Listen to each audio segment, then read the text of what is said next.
சலாம் guys. Okay, இப்போ நான் எதை பற்றி சொல்ல போகிறேன்னா வெற்றிலை. ஓகே, வெற்றிலை வந்து ஓகே, ஒரு வெத்தலை, ஒரு மெழுகுவர்த்தி, மஞ்சள் கலர் மெழுகுவர்த்தி, ஒரு ரெட் கலர் மார்க்கர் பென், 3 பொருள் எடுத்துக்கோங்க. அப்போது என்ன செய்யுங்கனாக்கா, காலையில் வேலைக்கு கிளம்ப போகிறீங்கன்னா நல்லா குளிச்சு சாமியெல்லாம் கும்பிட்ட பிறகு வேலைக்கு வீட்டை விட்டு கிளம்புறதுக்கு கொஞ்ச நேரம் முன்னாடி கீழே தரையில் உட்காந்து அந்த வெத்தலையை கீழே வச்சு அந்த ரெட் கலர் மார்க்கர் பெனில் உங்களுடைய பெயரை எழுதுங்க. பெயரை எழுதிட்டு மெழுகுவர்த்தியை பற்ற வச்சு நீங்கள் லேசாக சாய்ச்சிங்கனாக்கா அது வந்து மெல்ட் ஆகும்.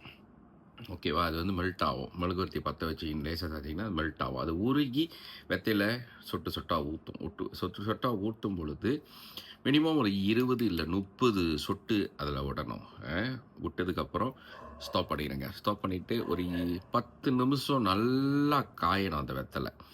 அந்த மெழுகுத்துடைய சொட்டு சொட்டாக உருக்கி ஒழுக விட்டோம்ல, அது நல்லா காயணும். காய்ஞ்சதுக்கப்புறம் அந்த வெத்தலையை அழகாக எடுத்து உங்கள் முகத்தை வந்து துடைக்கணும். முக்குன்னுவாங்க. முகத்தை தொடச்சி போட்டுட்டு அதுக்கப்புறம் வேலைக்கு போங்க. இதோட கசையாட்டு வந்து எதுக்குன்னாக்கா, இதுதான் மூக்க பறிச்சரா. ஸோ வேலை இடத்துக்கு போனது வேலை இடத்துல உள்ளவங்க, உங்கள் பாஸோ இல்லை மற்ற என்ன ஒரு இஷ்யூவாக இருந்தாலும் உங்களை பார்க்குறவங்களுக்கு வந்து உங்கள் முகம் வந்து சிறவாக இருக்கும். அவங்களுக்கும் பிடிக்கும். நல்ல ஒரு தெளிவினையை கொடுக்கும். உங்களை ஏச மாட்டாங்க. ஓகே, காலத்திலேயே எரிஞ்சு விழ மாட்டாங்க. ஓகேவா? உங்களோட அந்த சந்தைக்கான் அவரா சிரா முக்கம் வந்து நல்ல கபரிசையாக தான் இருக்கும். ஓகே காய்ஸ், சலாம்.